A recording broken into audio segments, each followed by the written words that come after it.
X stole her house. She drove to Grandma's secret cabin and finally broke down inside. Evelyn Harte stood on the porch with 2 suitcases at her feet and a court order in her hand that said, in plain and merciless legal language, that the house behind her no longer belonged to her.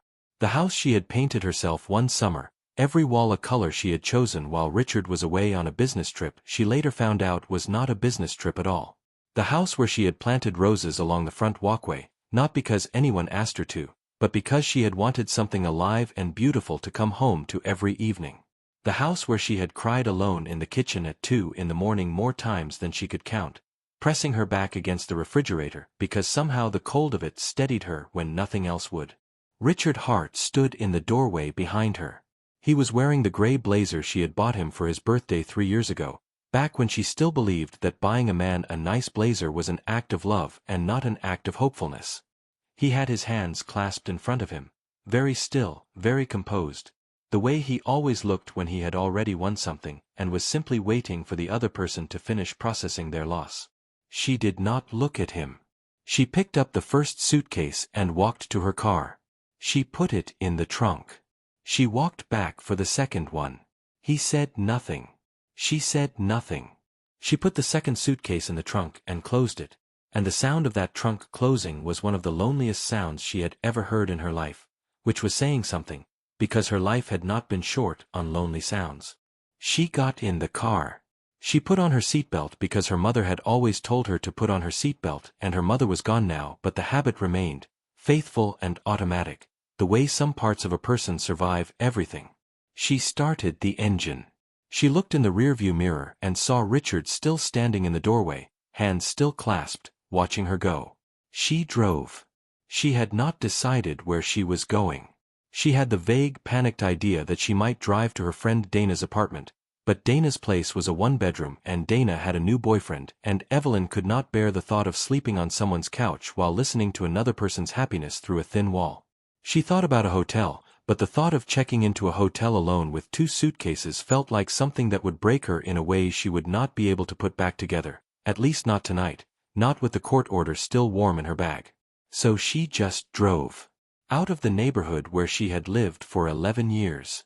Past the grocery store where she knew every cashier by name. Past the elementary school where she had sometimes taken long walks on Saturday mornings just to watch the empty playground and feel something peaceful. Past the highway ramp that led north, toward nothing she had planned for. She took the ramp. She drove north for 40 minutes without music, without the radio, without anything except the sound of the road and her own breathing, which was steadier than she expected. She had cried so much in the last 6 months, through the mediation sessions, through the attorney consultations, through the nights when she found old photographs she had forgotten existed, that she thought she might be empty of tears for a while. Like a rain cloud that has given everything it had to a storm and floats on thin and pale and temporarily dry. It was when she passed the sign for Caldwell County that something shifted in her chest. Not pain exactly. Something older than pain. Something that felt more like recognition. Her grandmother's cabin was in Caldwell County. Had been there for 40 years.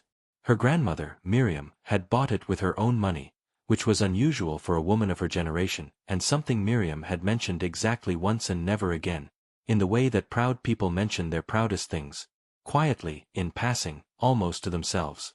Evelyn had not been to the cabin in 9 years.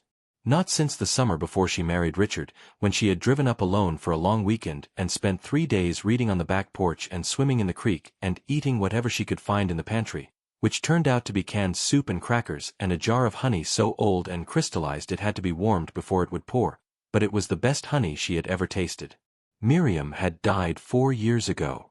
She had left the cabin to Evelyn, not to Evelyn's mother, not to Evelyn's cousin Paul, who had always made a point of complimenting the cabin whenever the family got together, but to Evelyn specifically, in a will that was clear and uncomplicated and witnessed properly and filed with the county. The cabin was Evelyn's. It had been Evelyn's for 4 years.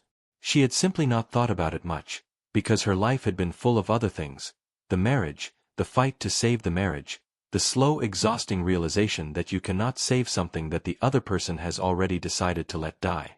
Richard did not know about the cabin. She was almost certain of this. In 11 years of marriage she had mentioned it perhaps twice, in passing, and he had shown no interest either time, which was fine, which was actually a relief, because the cabin had always felt like something that belonged to a part of her that existed before Richard and would exist after him, a part she had not known she was protecting until right now, turning off the highway onto the county road, headlights cutting through the dark trees. The road to the cabin was unpaved for the last 2 miles.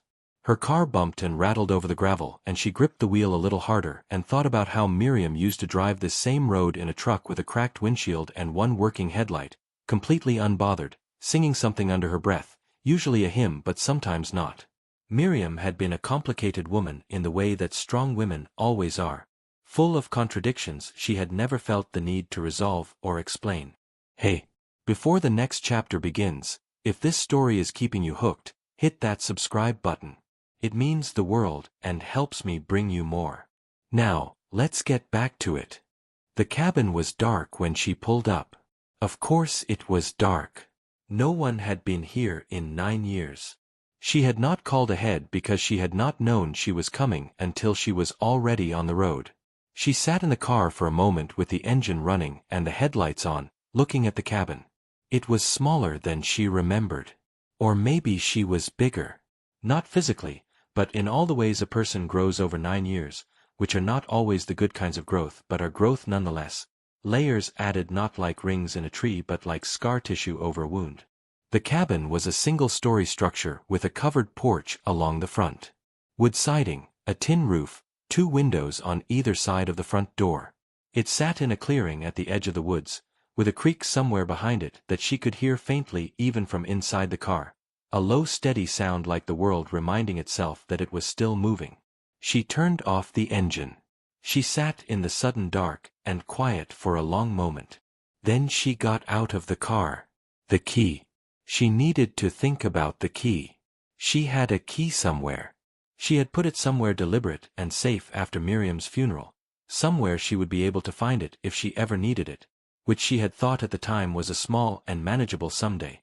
Not a night when she was standing in the dark with 2 suitcases and no plan. She looked in her purse. She looked in the small zipper pocket inside her purse where she kept things she wanted to keep safe.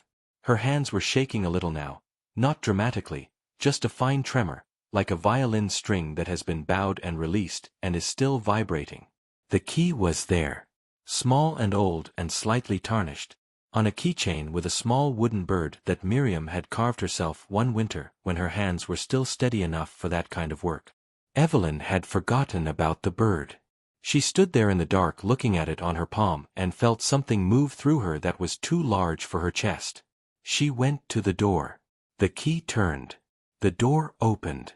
The smell of the cabin hit her first, wood and dust and something faint and sweet that she could not immediately identify and then did. The lavender sachets Miriam had kept in every drawer and closet, dried now to near nothing but still faintly present, like a whisper from a woman who had been gone 4 years but had prepared, in her meticulous and quiet way, to still be here. She found the light switch by memory. The overhead light came on, a bare bulb, warm yellow, not enough light for reading but enough for moving around. She looked at the room. The furniture was covered with white sheets, the way they do in old houses when people leave and mean to come back. The kitchen table was clear. The fireplace on the far wall was dark and cold. On the mantel there was a clock that had stopped and 2 photographs in frames and a small ceramic pot that Evelyn remembered from childhood without being able to say exactly where she remembered it from. She sat down on the floor. Not on the furniture. Not even after pulling the sheet off the couch. She sat down on the wooden floor with her back against the wall below the window and her knees pulled up and her hands in her lap, and she looked at the room and the room looked back at her with the patient indifference of a place that has held many things and will hold many more. And then she broke down. Not gently. Not the way crying looks in movies, a few careful tears down a composed face. She broke down the way a person breaks down when they have been holding themselves together for so long that the moment they finally let go, everything comes at once. All the grief that had been waiting in an orderly queue finally rushing forward at the same time, 6 months of grief and also years before that, Years of trying and failing and hoping and losing hope and finding hope again in small places and losing it again, and the particular exhaustion of being a woman who has spent a long time making herself smaller so that someone else could feel larger. She cried until she couldn't anymore. Until she was lying on her side on the wooden floor with her cheek against the old wood and her body completely still. Not because she had found peace but because she had found the bottom of something, and the bottom, at least, was solid. You could rest on a bottom. You could breathe there. She lay there for a long time. At some point she became aware that she was cold. The cabin held the night chill the way old wood structures do, efficiently and without apology. She got up. Her joints ached from the floor. She found extra blankets in the cedar chest at the foot of the bed in the one bedroom.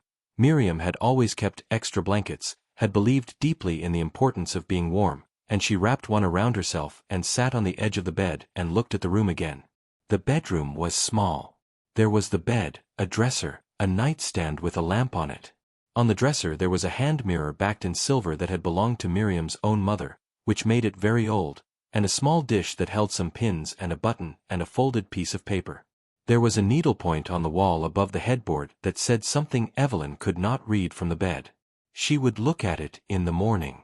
She lay down on the bed with her clothes on and pulled the blanket over herself and closed her eyes. She thought she would not sleep. She was wrong. She woke to light coming through the curtains, which were thin enough that the morning came through them pink and soft and apologetic, as if the sun understood that she needed a gentle entry into this particular day. She lay still for a moment. She looked at the ceiling, which had a small water stain in one corner that she remembered from when she was a child, staying here with Miriam during summers, sleeping in this same bed and looking up at that stain and constructing elaborate theories about what it might be the shape of. Today it looked like nothing except a water stain, which was either a sign that she had lost her imagination or that she simply saw things more plainly now. She got up. She used the bathroom, which was cold and functional and had a bar of soap by the sink that was old but still usable. The water ran brown for a moment when she turned on the tap, then cleared. She washed her face and looked at herself in the mirror over the sink. She looked like someone who had slept on a strange bed after crying for a long time, which was exactly what she was. She went to the kitchen. She found coffee in the freezer. Miriam had always kept coffee in the freezer, claimed it kept it fresh, a habit Evelyn had inherited without ever questioning the science, and it was old but not so old that she could not use it. She found a tin percolator on the stove. The stove was gas. She found the matches in the drawer next to the stove, third drawer from the left, because Miriam always kept matches in the third drawer from the left, and she lit the burner and filled the percolator with water from the tap and put it on and stood at the kitchen window while it worked. The view from the kitchen window was the side yard, which was all tall grass now, overgrown in 9 years of absence. At the edge of the grass the trees began, oaks and maples, and she could see the beginning of the path that led down to the creek, just visible between 2 large oaks. She had walked that path hundreds of times as a child. She felt, looking at it now, something she could not name. Not happiness exactly, but something in the same family as happiness, a second cousin to it, something quieter and more sustainable. The coffee percolated. She found a mug in the cabinet, one of Miriam's mugs, thick ceramic, white with a small blue flower painted on the side, and poured the coffee and added nothing to it because there was nothing to add, and sat at the kitchen table and drank it. She thought about what to do next. She had no immediate plan. She had 2 suitcases in her car. She had a phone with 11 missed calls from Dana, 2 from her mother's old landline which was now her cousin's phone, and 1 from a number she did not recognize. She had her bank account, which was hers, which Richard had tried twice during the proceedings to complicate, and failed both times because her attorney, a small efficient woman named Gloria who seemed to regard Richard as a mildly interesting obstacle rather than a serious problem, had been thorough. She had the cabin. She had the coffee. She had the morning. She decided that was enough for now. She would think about the rest when the coffee was done. She went to get her suitcases from the car. The morning air was clean and cold, the kind of cold that wakes you up without shocking you, and there was mist in the low places between the trees. She stood by her car for a moment and breathed it in. Somewhere in the trees, a bird was doing something repetitive and cheerful, oblivious to and unconcerned by the complexity of human loss. She brought the suitcases in. She unpacked the first one into the dresser in the bedroom, which still held some of Miriam's things: a few scarves, a stack of handkerchiefs, 2 sweaters that still smelled faintly of lavender. She moved Miriam's things to one side and put her own things in the available space. It felt strange and also not strange, the way it sometimes feels to move into a space that already holds the memory of someone you loved. She opened the folded piece of paper from the small dish on the dresser. She had been curious about it since she'd noticed it the night before. It was a list. In Miriam's handwriting, which was precise and slightly backward slanting, which her third-grade teacher had apparently tried to correct and Miriam had apparently ignored. The list said, "Things I know for certain. 1. The creek is always moving even when it looks still. 2. Good coffee in the morning is not a small thing. 3. Every person has a point at which they stop pretending and start living. Most people reach it later than they should. 4. The lavender will grow back every year without being asked. 5. A woman who knows what she is worth will eventually stop accepting what is offered and start requiring what is deserved." Evelyn read the list twice. She stood in the small bedroom with the morning coming through the curtains and she read the list twice, and she thought about how Miriam had died not knowing that Evelyn would need this list, had written it for herself or for no one, had left it here on the dresser under a button and a few pins, where it had waited for 4 years for Evelyn to come and find it. She folded the list and put it in the small pocket of her jeans. She went back to the kitchen and poured the rest of the coffee and stood at the window and watched the mist lift off the grass and thought about Miriam's 5th point. A woman who knows what she is worth will eventually stop accepting what is offered and start requiring what is deserved. She had married Richard at 31. She had been in love with him, genuinely, in the beginning, the way you are in love with someone who seems to see you clearly and value what they see. The problem was that what Richard had seen and valued was a particular version of her. Composed, accommodating, competent, not too loud, not too much. And she had been so grateful to be seen at all, after years of feeling slightly invisible in her own life, that she had made herself into that version and stayed there, trimming herself to fit the shape of what he found acceptable, for years, until the version of herself she was performing was so different from the version she actually was that she could barely remember what the original had looked like. She thought about the roses she had planted along the front walkway. She had loved those roses. She had chosen them specifically, a variety called Duchess de Brabant, pale pink, fragrant, old-fashioned in a way she found beautiful. She had planted them in the fall and worried about them all winter and been almost giddy in March when the first new growth appeared, small and green and hopeful. Richard had never commented on them once. Not their color, not their smell, not the fact that she had planted them or tended them or that they were beautiful. They were simply there, part of the house, part of the background of his life. She had understood, somewhere in the years of tending those roses and receiving no acknowledgement of them, that she was also simply part of the background of his life. That her presence registered but was not particularly valued. That she was the kind of comfortable and useful thing a person does not think about much until it is no longer there, and then only thinks about in terms of inconvenience. She finished the coffee. She washed the mug and set it in the rack to dry. She pulled on a jacket. She had packed one, thank God. She had thought practically even in the fog of grief and displacement, and she went out the back door and walked down the path to the creek. The creek was where she remembered it, which was a small absurd comfort, that something was where she remembered it.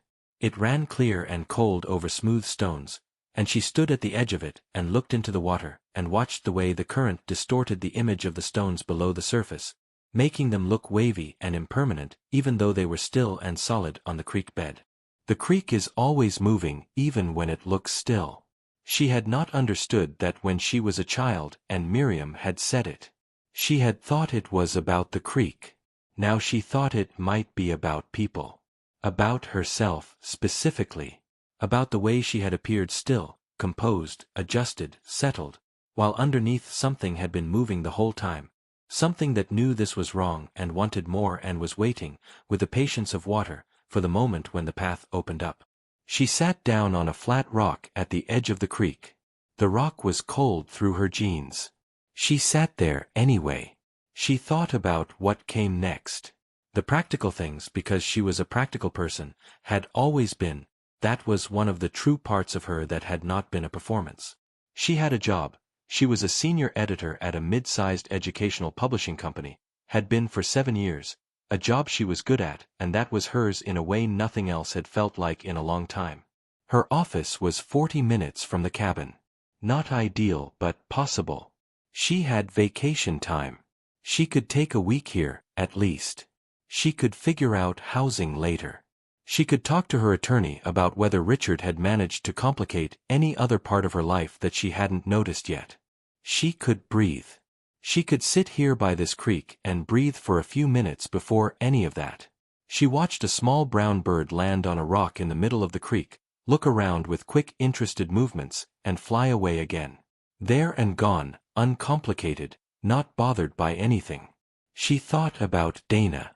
She should call Dana. Dana had been her friend for 20 years, since college, through everything. Evelyn's father's illness, Dana's first terrible relationship, Evelyn's marriage, Dana's eventual discovery that she was suited to a more unconventional life than she had been trying to live, Evelyn's slow recognition that her marriage was not what she had thought it was. Dana knew all of this.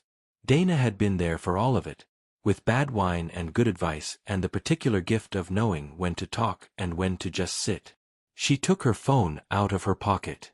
She had a signal. Barely, 2 bars, but enough. She called Dana. Dana answered on the first ring, which meant she had been watching her phone. "Tell me you're okay," Dana said. "I'm at the cabin." A pause. "What cabin?" "Grandma Miriam's cabin. In Cartwell County." Another pause. Longer. "You drove to your dead grandmother's cabin in the middle of the night." It was 9 o'clock. "And yes. Evelyn. I know. Are you okay?" She looked at the creek. She thought about the list in her pocket. She thought about the coffee that had been bad and necessary. She thought about lying on the floor last night and the sound the trunk had made when she closed it over her 2 suitcases and Richard standing in the doorway with his hands clasped, watching her go. "I'm going to be okay," she said. "I'm not okay right this second, but I'm going to be." "That's the most honest thing you've said in years," Dana said. "I know that too. Do you need me to come?" She thought about it. "Not yet. I think I need a few days alone here first. But I'll let you know. The second you need me, I'm driving up. I don't care about anything else. I know. You have food. I have coffee and the memory of canned soup. I'll go to town later. There's a town. Cartwell. It's 20 minutes away. It has a grocery store and a diner and a church and I think a hardware store. The essentials. Exactly. Evelyn. He doesn't deserve what he took from you. I just want to say that plainly." She watched the water moving over the stones. "No," she said. "He doesn't. But I'm done thinking about what he deserves. I'm going to think about what I do." She could hear Dana smiling through the phone. It was a specific smile, warm and slightly fierce, that she had known for 20 years. "Good," Dana said. "That's good." She drove to Cartwell later that morning. It was as she remembered it, small, orderly, the kind of town that had not changed much in decades because it had not needed to, because the people who lived there had mostly decided that it was fine and had organized their lives around its fineness rather than looking for something bigger and brighter somewhere else. She found this quality profoundly restful, this morning. She bought groceries. Real ones. Eggs and bread and butter and vegetables, and a rotisserie chicken from the small warm display by the deli counter, and coffee and cream, and a bottle of wine she did not plan to drink alone but might.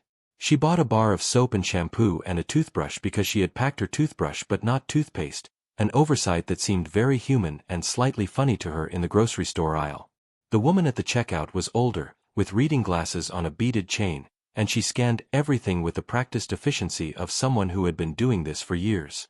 When she got to the wine she looked up at Evelyn and said, "Passing through, or staying a while?" "Staying a while," Evelyn said. The woman nodded as if this was the correct answer. Nice time of year for it. Creek's running well right now. Evelyn looked at her. I'm staying near Tanner Creek, actually. Miriam Harte's old place? Evelyn felt something catch in her chest. You knew her. Everybody knew Miriam. The woman smiled, not the polite smile of commerce but something genuine. She used to come in every Saturday morning for 40 years. Same things every week. Woman was consistent. She paused. Are you the granddaughter? The one she left the cabin to? I am. She talked about you. The woman put the groceries in a bag with the careful attention of someone who had opinions about how groceries should be bagged. Said you were the one who got her stubbornness. Said she meant that as the highest compliment. Evelyn's eyes were suddenly hot. She looked at the belt, the last few items moving toward the scanner, and breathed carefully. That's exactly how she would have meant it. You'll like it up there this time of year. Quiet. The lavender she planted along the south side comes up every spring. Evelyn remembered that. Purple and fragrant, along the south side of the cabin. Miriam tending it every year without making a production of it. She had not thought about it. She had not thought to look. She drove back to the cabin. She put the groceries away. She went around to the south side of the cabin. The lavender was there.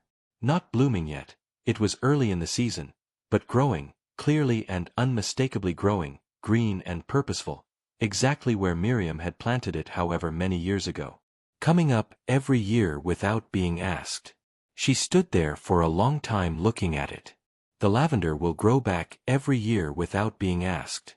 She went back inside and made scrambled eggs on the gas stove and ate them at the kitchen table looking out the window at the tall grass and the beginning of the tree line, and thought about being stubborn, and thought about what the word meant when it was meant as the highest compliment. In Miriam's usage, Evelyn suspected, stubborn did not mean inflexible or difficult or unwilling to see reason. It meant something more like this. A refusal to be moved from the things that mattered. A commitment to the self so deep and so steady that no amount of pressure or dismissal or slow erosion could ultimately dislodge it. A willingness to bend on the small things and on the small things only, to know absolutely which things were small and which were not, and to hold the ones that were not with both hands regardless of the cost. Evelyn had not been stubborn enough about the things that mattered. Or, she sat with this, because it was important to be honest. She had been stubborn in certain ways, had kept certain things to herself, had protected certain rooms in herself from Richard's particular version of diminishment. But she had not been stubborn enough about requiring that her whole self be respected. She had allowed too much. She had bent on things that were not small and told herself they were. She washed the plate. She dried it. She put it away in the cabinet where Miriam had always kept plates, third shelf, right side. She spent the rest of the morning doing things the cabin needed. She opened windows to air the rooms out. She took the sheets off the furniture and folded them and put them in the cedar chest. She swept. She found a mop in the closet off the kitchen and mopped the kitchen floor. She found Miriam's tools in a box under the porch steps, a hammer, screwdrivers, pliers, a level, and tightened the hinges on the front door, which had been loose enough to make a small alarming rattle when the wind came. She found the water filter for the sink and it was past its life, but the hardware store in Cartwell would have a replacement and she wrote it on a small list she started keeping on the kitchen counter. In the afternoon she sat on the back porch with a cup of tea. She had found tea in the same cabinet as the coffee, because Miriam had believed in options, and read. She had packed 3 books, because wherever she went she packed books. This was non-negotiable. This was one of the small stubbornnesses she had maintained throughout everything. She read for 2 hours. She did not think about Richard. She did not think about the house. She thought about the book, and the porch, and the sound of the creek below, and a woodpecker somewhere in the trees doing its work with methodical persistence. This is a thing she had forgotten, that she could do this. That she could sit and read and be content in the sitting and reading. That she did not need anything to be happening. She had been in a marriage where something always had to be happening, plans being made, appearances being maintained, the ongoing low-level performance of being a couple who was fine, and the quiet of her own company, unobserved and unobligated, Felt like taking off shoes that had been too tight for so long she had forgotten they were too tight. Dana called again in the late afternoon. And then her mother's cousin called. Not her cousin Paul, the one who had always made pointed comments about the cabin, but her cousin Renata, who was gentler and lived far away and called in frequently but always at the right time. She talked to Renata for an hour and a half, which surprised her, because she had not thought she had that much to say, but it turned out she did. "What will you do about the house?" Renata asked, which was a practical question and a fair one. "Nothing," Evelyn said. "There's nothing to do. The court decided. It's his." She paused. "I don't want it back. I thought I would. I thought the whole point was to keep it, but sitting here today I think the point was never the house. The house was just where the argument was. The real argument was about whether I was worth more than he thought I was.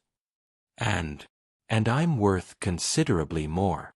She said it without drama, just plainly, the way you state a fact you have confirmed. "I just needed somewhere quiet to remember that." "Miriam would be pleased," Renata said. "I found her list," Evelyn said. "On the dresser." A beat of surprise. What list? Things she knew for certain. She'd written it out and left it on the dresser in the bedroom, under a button and some pins. Like she was saving it for someone. What did it say? Evelyn recited the 5 points from memory, surprising herself with how completely she had retained them. Renata was quiet for a moment after. "That last one," Renata said. "I know. She wrote that for you." "I don't think she knew she was writing it for me. I think she wrote it for herself. But she was right about it for both of us." She cooked the rotisserie chicken for dinner with some vegetables she roasted in the oven and a glass of the wine she had been uncertain about drinking alone, and it turned out she was fine drinking it alone, that there was nothing wrong with drinking a glass of wine alone at the kitchen table in a cabin in the woods when you had just survived something and were beginning the long process of figuring out what came next. It was, in fact, exactly the right thing to do. She went to bed early. She slept well. The next morning she went to the hardware store in Cartwell and bought the water filter and also, on a slight impulse she did not overthink, a packet of seeds. Lavender seeds. The kind that came in the small paper envelope with a hand-drawn illustration on the front. She did not know if they would take. She planned to plant them along the south side of the cabin, next to the lavender that was already growing, and let them try.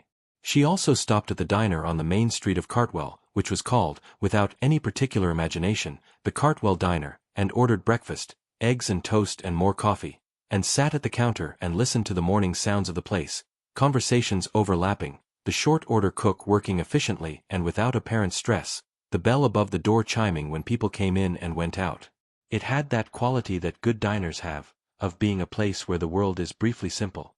You are here, you are fed, that is enough. The man on the stool next to her was reading a newspaper.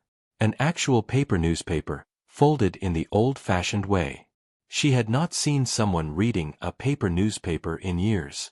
She found it oddly moving, this persistence of a habit, this man choosing this morning to hold paper instead of a screen.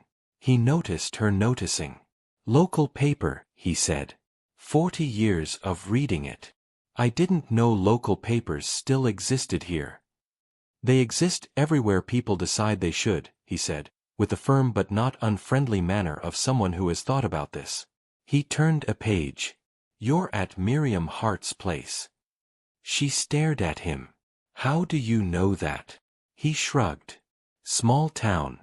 Strangers with suitcases who go up Tanner Road don't stay anonymous long." He glanced at her with mild benign curiosity. "She was a good woman." "Yes," Evelyn said. "She was. Stubborn as a fence post." Evelyn almost laughed. "I've heard that." Meant as a compliment, obviously. Obviously. He went back to his paper. She ate her eggs. The bell over the door chimed. The morning continued. She drove back to the cabin and installed the water filter, which took her 40 minutes and one internet search on her phone and one moment of genuine frustration when a connector that should have been simple was not, but she got it done, and when she turned on the tap the water ran clear and clean. She felt a disproportionate satisfaction about this. She planted the lavender seeds in the afternoon. She worked the soil along the south side of the cabin with a small hand trowel she found in the same box as the tools, loosening it, turning it over, finding it darker and richer than she expected, well-tended soil, the kind that keeps something of what has been grown in it. She planted the seeds the way the packet instructed and watered them from a watering can she found hung on a nail on the back of the garden shed, which she had not noticed before. A small shed behind the cabin, partly hidden by an overgrown rosebush that also appeared to be coming back, thorny and determined, for spring. She stood back and looked at where she had planted the seeds. You could not see anything yet. That was fine. You planted things knowing you would not see the result immediately. You planted things on the basis of faith in the process, in the soil, in the fact that seeds were designed to grow if given the right conditions. This was either a simple horticultural fact or a metaphor for her life, possibly both. On the fourth morning she woke up and lay in bed in the early light and thought about the list. Specifically the fifth point. A woman who knows what she is worth will eventually stop accepting what is offered and start requiring what is deserved. She thought about what she deserved. She deserved her own space, which she had now. She deserved work that mattered to her, which she had. She deserved friendships that were real, which she had. Dana, Renata, a few others, the ones who had stayed through everything rather than choosing the comfortable interpretation that Evelyn and Richard were fine and there was no need to look closer. She deserved, eventually, a relationship in which she was not the background. In which her roses were noticed. In which her choices were curious to someone rather than tolerated.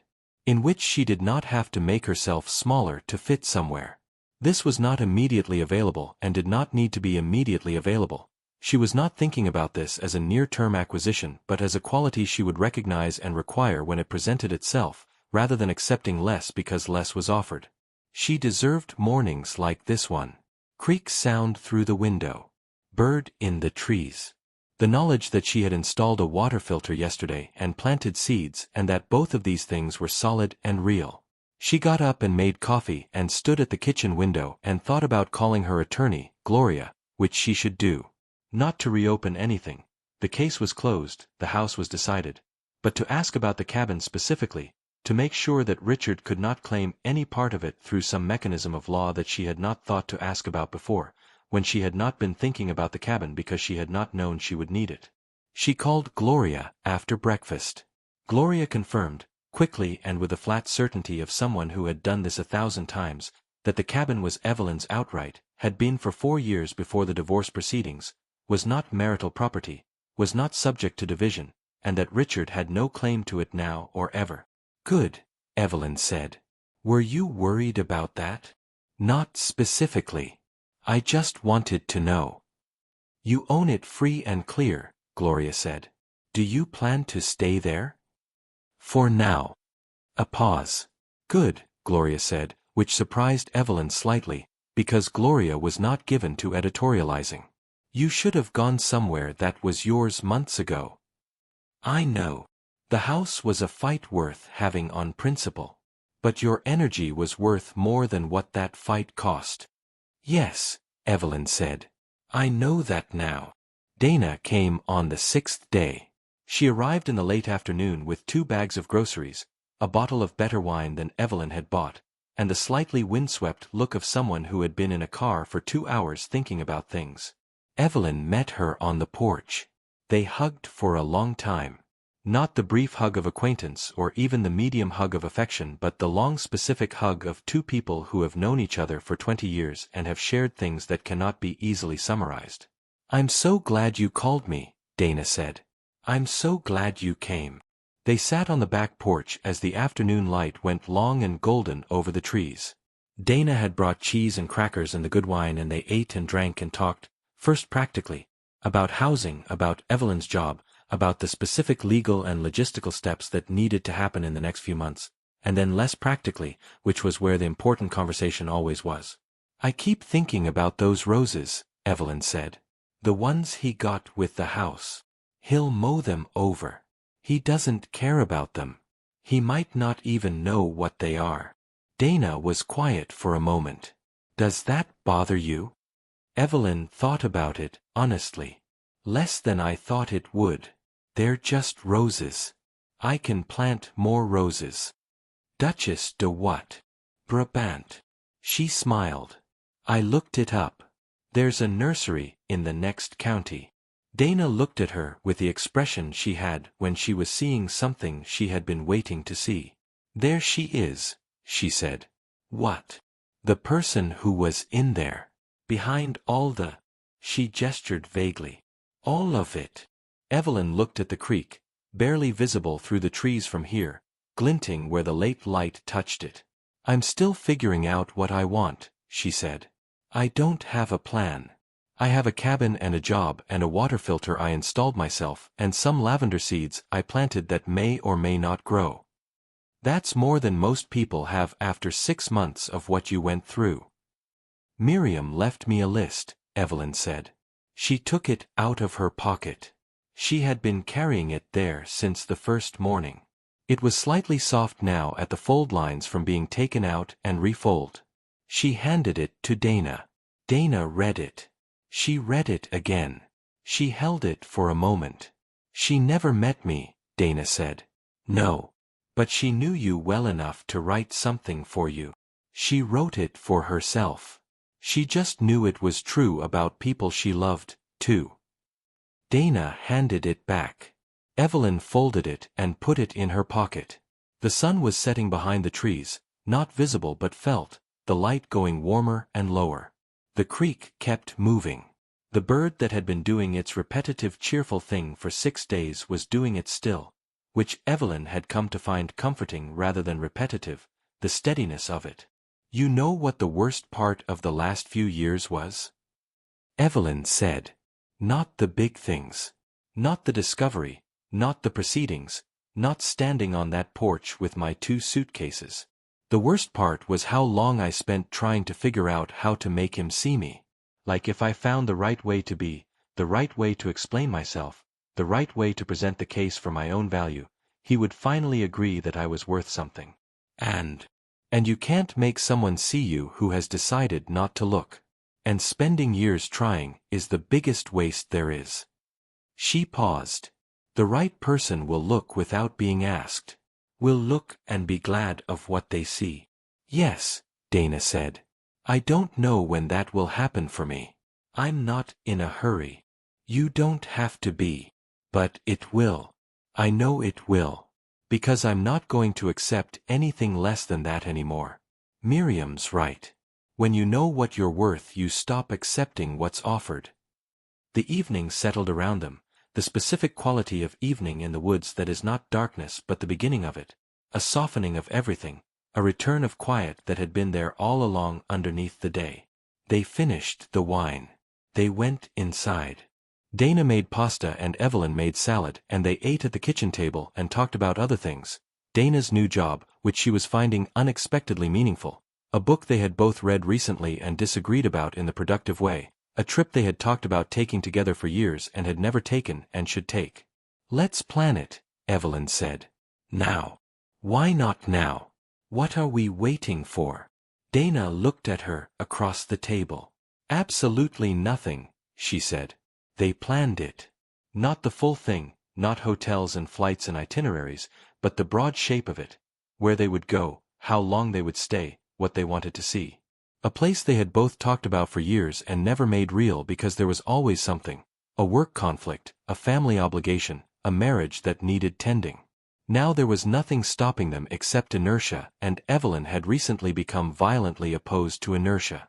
Dana left the next morning, early, before the mist had lifted from the low places in the trees. They hugged again on the porch. Dana looked at the cabin with an expression of approval that meant something because Dana's approval was not easily given. It's exactly right, she said. It is, Evelyn agreed. She watched Dana's car disappear down the unpaved road, the sound of tires on gravel fading into the morning. She stood on the porch until the sound was gone completely. Then she went inside and made coffee and sat at the kitchen table and looked at her small list on the counter. Water filter, lavender seeds, both crossed off, and started a new one. The things she would do, in order of necessity and then desire. Call her landlord contact from years ago about apartments in the area. Talk to her company about working remotely, which was a conversation she had been putting off but had no reason to now. Research the nursery in the next county. Find out if the shed in the back needed a new roof or just new roofing material on the far corner where she had noticed some lifting. She added, plant Duchess de Brabant roses, front of the cabin, along the path from the driveway to the porch. She looked at that for a moment. Then she underlined it. In the weeks that followed, the cabin became not a hiding place but a base. She went to work, drove the 40 minutes each way, which was not terrible, was in fact useful, time to think and decompress and prepare for the day or end it properly. She ate breakfast at the Cartwell diner twice a week, where the woman with the beaded glasses now knew her order, and the man with the newspaper now nodded at her when she came in, which in Cartwell was the equivalent of being given the key to the city. She walked to the creek every evening that wasn't raining, which was most evenings. She read on the porch on weekends. She worked on the shed, which needed attention but not as much as she had feared. She installed a better light in the bedroom and new curtains, not because the old curtains were terrible but because she wanted the room to be hers in a way that was visible and intentional. She was lonely sometimes.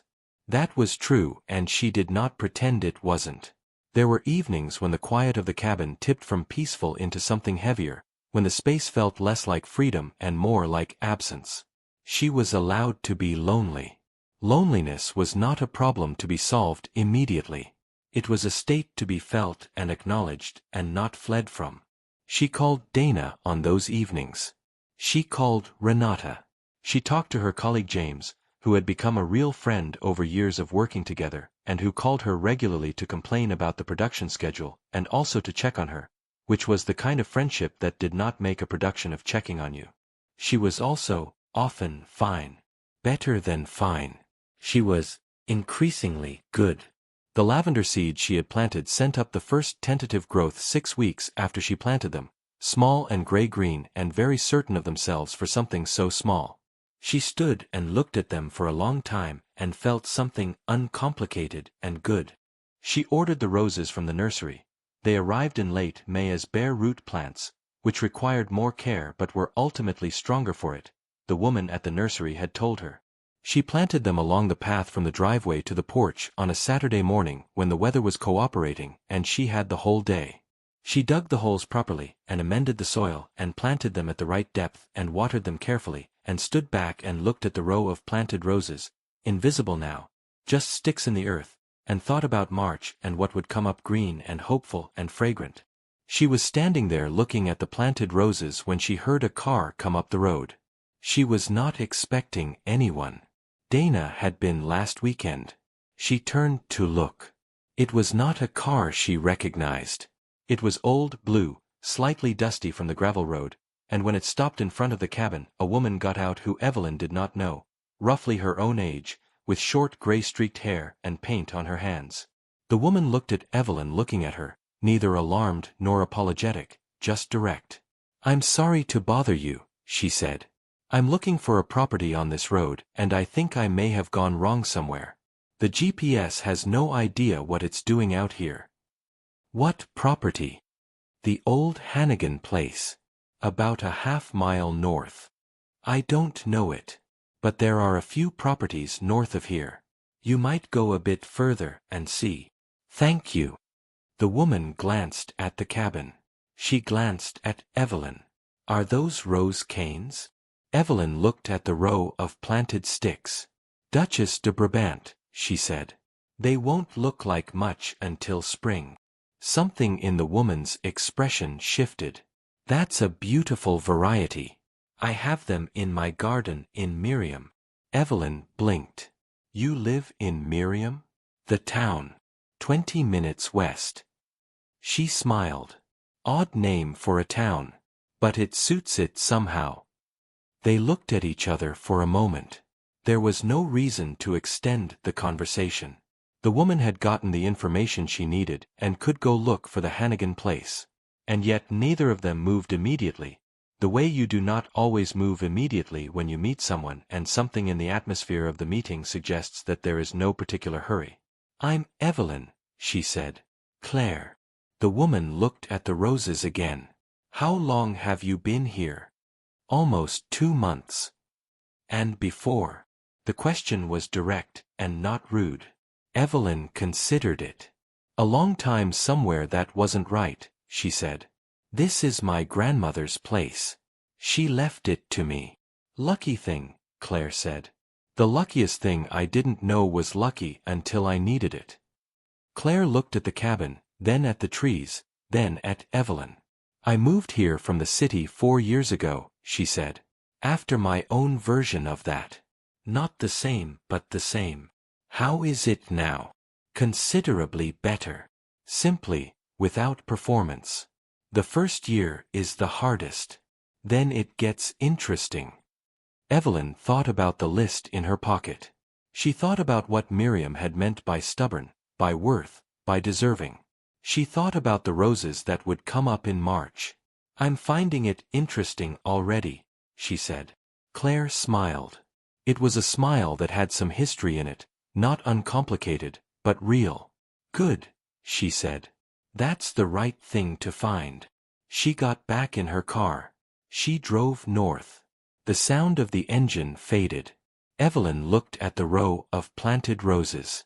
She looked at the cabin, which was small and solid and hers. She looked at the path she had driven down in the dark 2 months ago with no plan, and 2 suitcases, and a court order, and a grief so large she had lain on the floor with it. She thought about the needlepoint above the bed in the bedroom. She had looked at it the morning after she arrived, in the early light, had stood on the bed in her socks to read it properly because the stitching was fine and the light was not good. It said, in Miriam's precise backward slanting hand, translated into thread, "Go on. There is more." She went back inside. She washed the dirt from her hands. She made tea. She sat at the kitchen table in the late afternoon light and looked at nothing particular, and thought about how the word more was doing a great deal of work in that needlepoint, containing in 3 letters everything it needed to contain. The instruction to not stop, the promise that stopping was not the only option, the invitation to be curious about what came after, the simple faith that after was real and had things in it worth the going toward. She had been given a great deal by coming here. She had been given the cabin, which was a practical thing and an enormous one. She had been given the list, and the needlepoint, and the smell of lavender in drawers, and the seeds that were growing, and the roses she had planted on faith. She had been given the morning light, and the creek, and the diner, and the man with his newspaper, and the woman at the checkout who remembered Miriam every Saturday for 40 years. She had been given herself back.